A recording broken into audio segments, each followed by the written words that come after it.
Hi B, pasensya na for this late video. I couldn't find a time to upload it. As you can see, this was taken in last week of December 2024.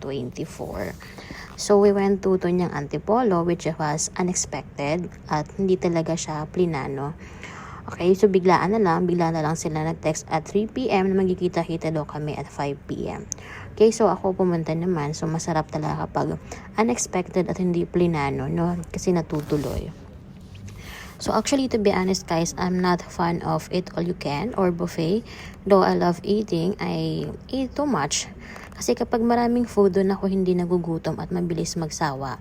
At kapag wala na or unti ng pagkain, doon ako parang mas masarap kumain. So meron akong kwento sa inyo guys. Kay si ate waitress, kasi nakakatawa siya, pinilit niya talaga ako magbigay ng positive review sa kanilang page at Facebook.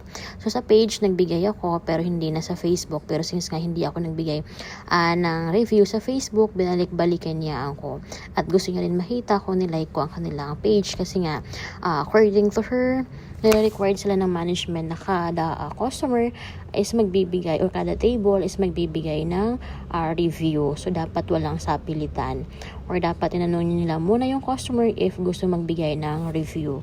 So ito yung aking mga friends. They are my former co-workers from another company. So yan, once in a while or once in a year lang kami nagkikita-kita. And ang kanilang pansit ay luma na ang hipon. Okay, so ito guys, ang kanilang ice cream. Talagang sobrang sarap ng kanilang ice cream. At dito siguro nasulit. Siguro man nakabalik ako mga 3 times ko yun nabalikan. Okay, so ayan, kita mo naman. Sarap na sarap ako sa ice cream na yan. Ang sarap niya talaga, as in sobrang creamy niya. So ayun na nga guys, binigyan nila ako ng gift. Pero ako wala akong gift sa kanila kasi biglaan.